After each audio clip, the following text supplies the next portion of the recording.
آج کی ویڈیو میں ہم آپ کو بتانے جا رہے ہیں ڈرامہ سیریل ارطغرل غازی کے سیزن 2 کی ایپیسوڈ نمبر 43 میں کیا ہونے جا رہا ہے۔ آپ نے لاسٹ ایپیسوڈ میں دیکھا تھا کہ ارطغرل اپنے بھائی سمرتکن کو کافی زخمی حالت میں قبیلے واپس لاتا ہے۔ ناظرین، اس ایپیسوڈ کے شروع میں آپ دیکھیں کہ حائمہ خاتون جب سمرتکن سے ملتی ہیں تو اس سے گلے لگ کر بہت زیادہ روتی ہیں۔ سمرتکن کہتا ہے کہ امی جان میں آ گیا ہوں۔ ناظرین، حائمہ خاتون سمرتکن سے 25 سے 30 سال کے عرصے کے بعد ملتی ہیں، اس لیے وہ اپنے جذبات پر قابو نہیں رکھ سکتی اور بہت زیادہ روتی ہیں۔ اس کے بعد ارطغرل اور گندگدو سمرتکن کو سہارا دے کر خیمے میں لے جاتے ہیں۔ پھر گندگدو سمرتکن سے لاڈ پیار کرتا ہے۔ اس کے بعد سمرتکن کا علاج کرنے کے لیے طبیب عارف بھی خیمے میں داخل ہوتے ہیں۔ اسی دوران حائمہ خاتون بھی سمرتکن کے خیمے سے باہر آتی ہیں۔ سردار خورشید حائمہ خاتون سے پوچھتے ہیں کہ میرا بھتیجا کیسا ہے، جس کے جواب میں حائمہ خاتون کہتی ہیں سمرتکن ہمیں دکھانا نہیں چاہتا مگر اس کا زخم بہت بڑا ہے۔ مہاردین کہتا ہے کہ اتنے سالوں سے ہم سمجھتے رہے کہ سمرتکن مر گیا ہے،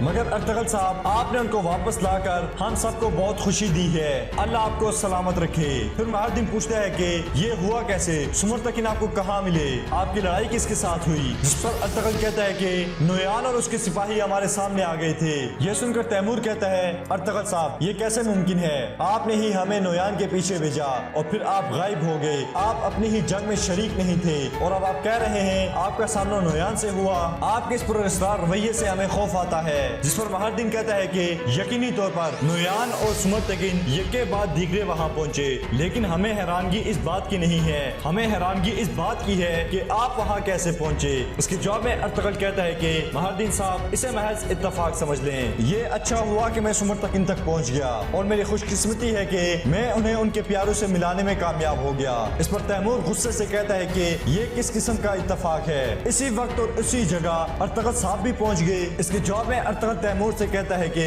مجھے پتا چلا کہ نویان کی تمام چالیں ناکام ہو گئی ہیں، تم لوگ ایک عظیم فتح کے ساتھ واپس آئے ہو، اللہ تمہیں مزید فتوحات نصیب کرے۔ جس پر تیمور کہتا ہے کہ ارطغرل صاحب بات یہ نہیں ہو رہی۔ اس کے جواب میں ارطغرل کہتا ہے کہ جب بہادری کی جگہ بزدلی ہو، ہمارے نصیب میں صرف زخم ہوں اور ہمارے اپنے ہمارے خلاف قتل کے فیصلے دیتے ہوں تو آپ کن اصولوں اور کن ضابطوں کی بات کر رہے ہیں۔ اس پر مہاردین ارطغرل سے کہتا ہے کہ ارطغرل صاحب ہم نے ہمیشہ آپ کے اچھے کاموں کی تعریف کی، لیکن تیمور صاحب نے بات بالکل ٹھیک کی ہے، آپ نے ہمیں جنگ پر بھیج دیا اور خود سمرتکن کی طرف چلے گئے، آپ ہمیں کچھ نہیں بتاتے، آپ کی زبان پر ہمارے لیے تالے لگے ہیں۔ یہ سن کر حائمہ خاتون غصے سے کہتی ہیں کہ بس کرو، چپ کر جاؤ، جب اندر ایک مریض ہو کیا اس وقت ہمیں ایسی باتیں کرنی چاہیے؟ سمرتکن میرا بیٹا ہے، وہ بہت عرصے بعد اپنے گھر واپس آیا ہے، مجھے کچھ دیر سکون سے گزارنے دو، اب تم لوگ اپنے اپنے گھر جاؤ اور یہ بدمنی اپنے اپنے گھروں میں لے جاؤ۔ اس کے بعد آپ اس قسط میں دیکھیں کہ نویان باچو اور تنگود کے ساتھ ایک غار میں بیٹھا ہے اور ان سے کہتا ہے اوغوز خان کی مہر اوقتائی خان کے پاس جائے گی، اوقتائی خان اس مہر کے بدلے تمہیں جو کچھ چاہیے وہ تمہیں دے گا۔ اس پر تنگود نویان سے کہتا ہے کہ مجھے معلوم ہے ترک لوگ اوغوز خان کا بہت احترام کرتے ہیں، اگر سمرتکن اس مہر کے ساتھ ان سرزمینوں میں آ گیا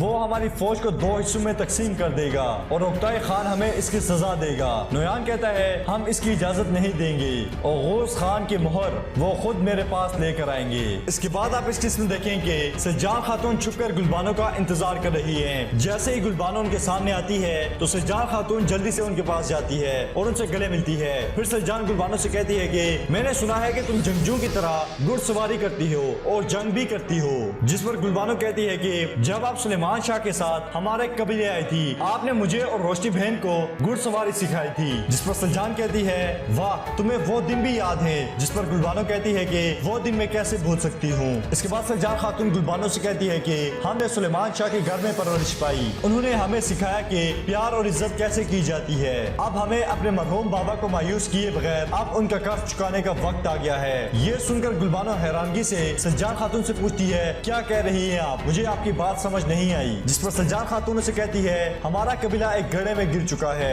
مجھے تمہاری مدد چاہیے، میں تمہیں جو بھی بتاؤں کسی کو مت بتانا۔ یہ سن کر گلبانو کہتی ہے کہ سجان خاتون مجھے آپ کی باتوں سے خوف آ رہا ہے، آپ کے دل میں جو بھی ہے مجھے بتائیں۔ اس پر سجان کہتی ہے کہ میں نہیں چاہتی کہ وہ ہمیں اکٹھا دیکھیں، میں قبیلے سے باہر چراگاہ میں تمہارا انتظار کروں گی، وہاں میں تفصیل کے ساتھ تمہیں بتاؤں گی۔ اس کے بعد سجان خاتون وہاں سے چلی جاتی ہے۔ اس کے بعد آپ اس قسط میں دیکھیں کہ افراسیاب نویان سے ملنے اس کی غار میں آتا ہے اور اس سے کہتا ہے جب مجھے پتا چلا کہ یہ سب ہوا تو میں فوراً چلا آیا۔ یہ سن کر نویان کہتا ہے کہ افراسیاب میں ہمیشہ سے تمہاری وفاداری کو को सराहता हूँ। अब मैं तुमसे जो कहने वाला हूँ वो हर चीज से ज्यादा अहम है। सुमरतकिन के पास एक मोहर है। सुलेमान शाह के बेटे उसे मेरे पास लेकर आएंगे। हम उनके खानदान से एक औरत को अगवा करेंगे और तुम उस औरत को लाओगे। फिर वो मेरे पास मोहर लेकर आएंगे। नोयान अफरासियाब से कहता है कि मैं तुम्हें बताऊंगा ये सब कैसे करना है। दूसरी जानिब आप देखें कि गुलबानो सुलजान खातून से मिलने कबीले से बाहर आती है। सुलजान खातून गुलबानो से कहती है कि हम एक गहरे गड्ढे में गिर चुके हैं, हमें अपने कबीले को इस मुसीबत से बचाना है,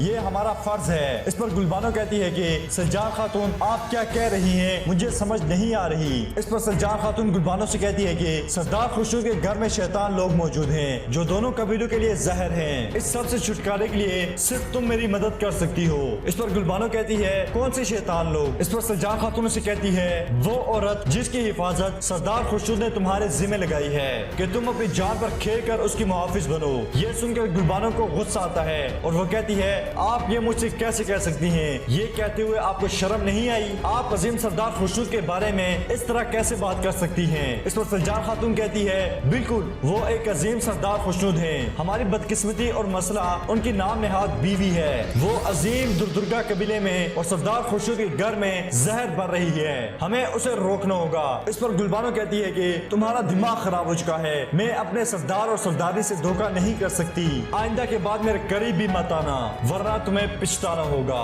इसके बाद गुलबानो वहाँ से गुस्से में चली जाती है। इसके बाद आप देखेंगे सुलजान खातून हलीमा सुल्तान के पास जाती है। सुलजान उसे कहती है कि वो बूढ़ी औरत हलीमा उसे किसने मारा और क्यों मारा, आलिया और सरदार खुशूद हमसे बहुत कुछ छुपा रहे हैं। इस पर हलीमा सुल्तान कहती है कि आखिर वो हमसे क्या छुपा सकते हैं। सुलजान कहती है कि आलिया उनके घर आई और वहाँ आकर आबाद हो गई, इसलिए मेरा ख्याल है सरदार खुशनू की पहली बीवी को आलिया ने कत्ल किया। ये सुनकर हलीमा सुल्तान कहती है हमारे पास इसका क्या सबूत है। जिसके जवाब में सुलजान खातून कहती है सबसे पहले हमें इसका सिरा तलाश करना है, फिर हम आहिस्ता आहिस्ता उसको साबित करेंगे। हलीमा अब मुझे ये बताओ क्या इस रास्ते में तुम मेरे साथ हो। इस पर हलीमा सुल्तान कहती है कि सुलजान खातून मैं हमेशा तुम्हारे साथ हूँ। ये सुनकर सुलजान खातून खुश हो जाती है। इसके बाद आप इस किस्म देखेंगे आलिया महारदीन और गोंचा गुल एक खेमे में खड़े हैं। महारदीन कहता है कि सुमरतकिन का सुल्तान अलाउद्दीन के साथ यकीनन कोई राब्ता है। इस पर आलिया कहती है भाई अब सुमरतकिन भी यहाँ है, मतलब हमारे लिए कुछ भी ठीक नहीं है। इस पर महारदीन कहता है जब तक सादुद्दीन कोपे का पैगाम नहीं आता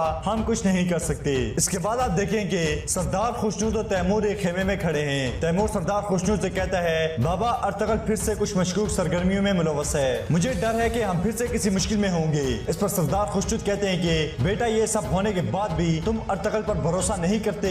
इस पर तैमूर कहता है बाबा मैं उस पर कैसे भरोसा कर सकता हूँ, वो हमसे फिर झूठ बोलता है, कुछ न कुछ ऐसा जरूर है जो वो आपसे और मुझसे हत्ता के अपने माँ और भाई से भी छुपा रहा है। मैं जानता हूँ अर्तगल बुज़दिल नहीं है और यकीनन वो गद्दार भी नहीं है। इस पर सरदार खुशनूद कहते हैं कि अगर मैं तुम्हारी इस कबीले के साथ वफादारी को ना जानता और ये भी कि तुम जितने बहादुर हो इतने मजबूत भी, तो मैं कहता कि तुम उसकी कामयाबी से हसद करते हो। इस पर तैमूर कहता है बाबा अर्तगल ने रियासत के अंदर रियासत बनाई है, अगर आप ये सब देखने से कासिर हैं तो आप हुकूमत बनाने की हिकमत अमली कैसे कर रहे हैं। इसके बाद तैमूर सरदार खुशनूद के पास से चला जाता है। इसके बाद आप इस किस्म में देखेंगे तबीब बारे सुमरतकिन का इलाज कर रहे हैं, जबकि साथ वाले खेमे में हाइमा खातून गुंदुगदू और अर्तगल मौजूद हैं। गुंदुगदू गुस्से से कहता है कि जब तुम्हारा भाई अंदर बीमार पड़ा है तुमने जाने का फैसला कैसे कर लिया अर्तगल। इस पर अर्तगल कहता है भाई मेरा जाना जरूरी था।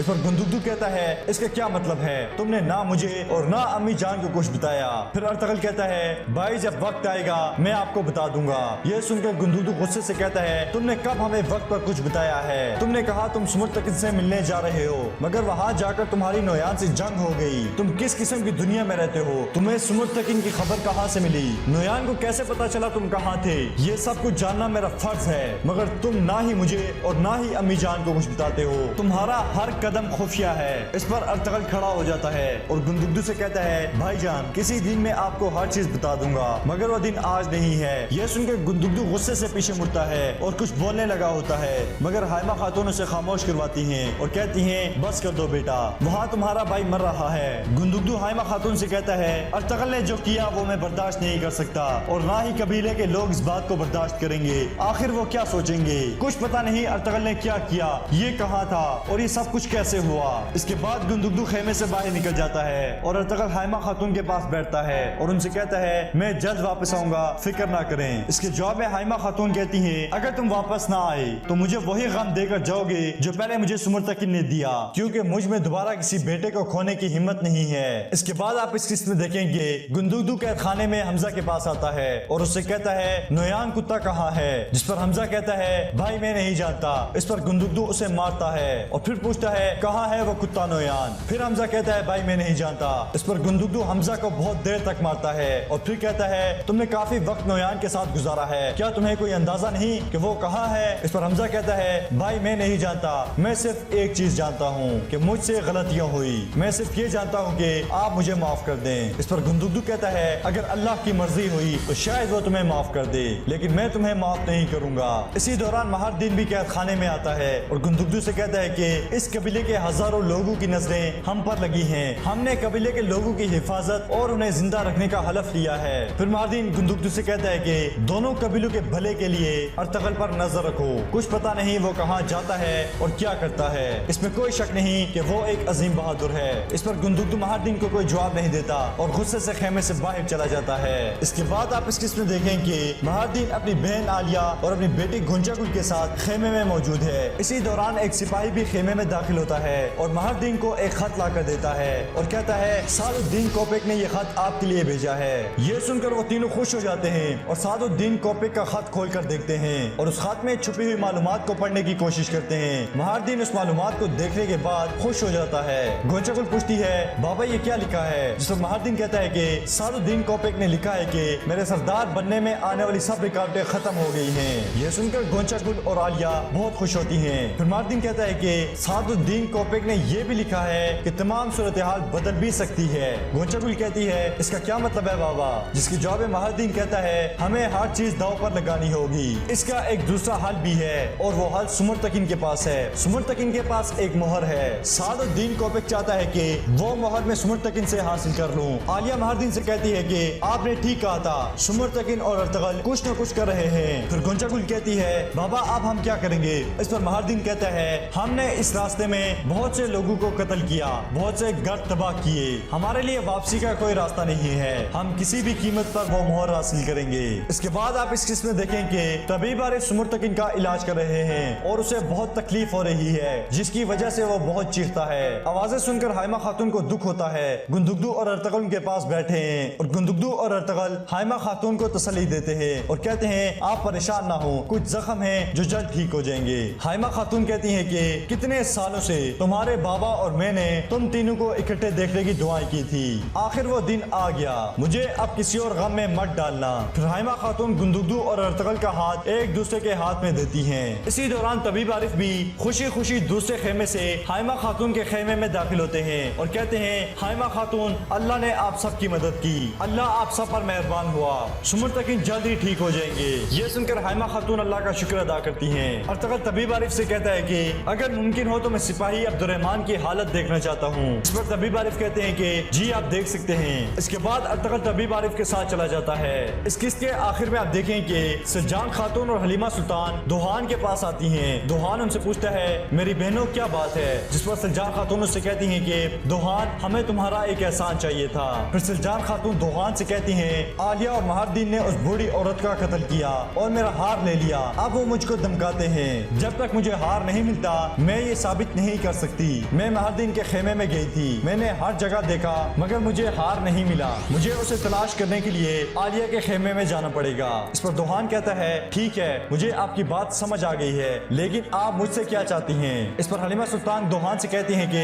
तुम गुलबानो से बात करो। सज्जा खातून दोहान से कहती हैं गुलबानो जरूर उनके खेमे में मुझे दाखिल करने का कोई रास्ता निकाल लेगी। तो नाज़रीन एपिसोड नंबर 40